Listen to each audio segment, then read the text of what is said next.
কালী পুজোর পরের দিন থেকেই আমার ভীষণ জ্বরে জড়িয়ে ধরেছে। আমি ভাবতেও পারিনি যে আমার এত তীব্র জ্বর হবে আর এত কাশি হবে। কাশির জন্যে তো আমি ঠিকঠাক মতন ভয়েস ওভার দেওয়া বা কারোর সাথে কথা বলা এগুলো খুব কষ্ট হচ্ছিল। সেই বুড়ো মানুষের মতন মানে কষ্ট, মনে হচ্ছিল কি শরীরে দমই নেই, কাশি দেওয়ারও দম নেই, এত কষ্ট হচ্ছিল। আর বুক তো কাশতে কাশতে পুরো ব্যথা হয়ে গিয়েছে, সেটা আর বলার মতন না। সকালবেলায় সমস্ত কাজ বাজ সেরে ভিজা জামা কাপড়গুলো উঠানে নেড়ে দিয়েছি।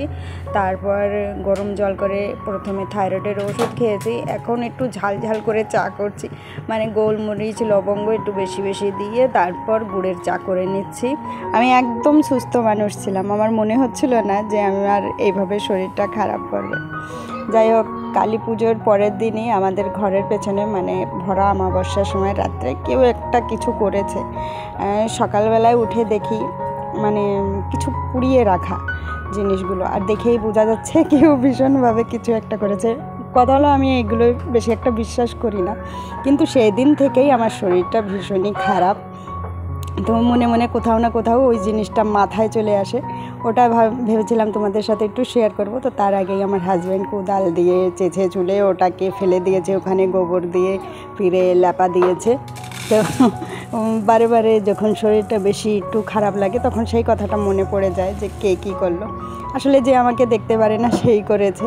আর তাছাড়া আমার মনে পড়ে না যে আমার সেরকম কোনো শত্রু আছে, আর যদি কেউ থেকে থাকে সেই করেছে।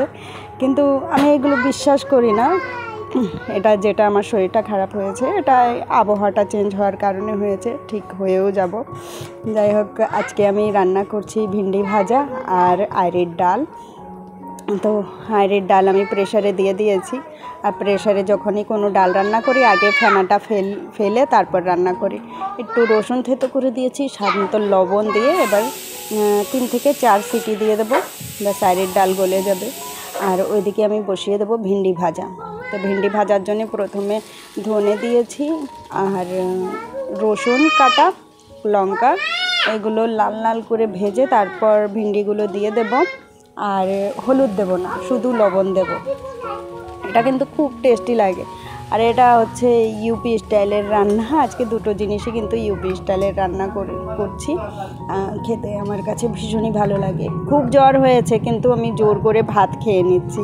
মুখে তেতো তেতো লাগছে কিন্তু তবুও আমি খেয়ে নিচ্ছি। জানি যে খাওয়া দাওয়াটা কমিয়ে দিলে আমি ভীষণই দুর্বল হয়ে পড়বো। এমনিও খুব দুর্বল হয়ে পড়েছি, কারণ তীব্র জ্বর ছিল, এই জন্য শরীরটা খুব দুর্বল হয়ে পড়েছে।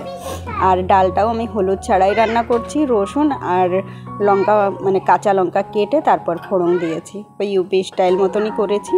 তো ওখানকার মানুষ ডালে হলুদ দেয়, কিন্তু আমার বাবা দেয় না বলে আমাদেরও মন চায় যে আর এর ডালে হলুদ দেবো না, এমনিতেই হলুদ অসুবিধা হয় না।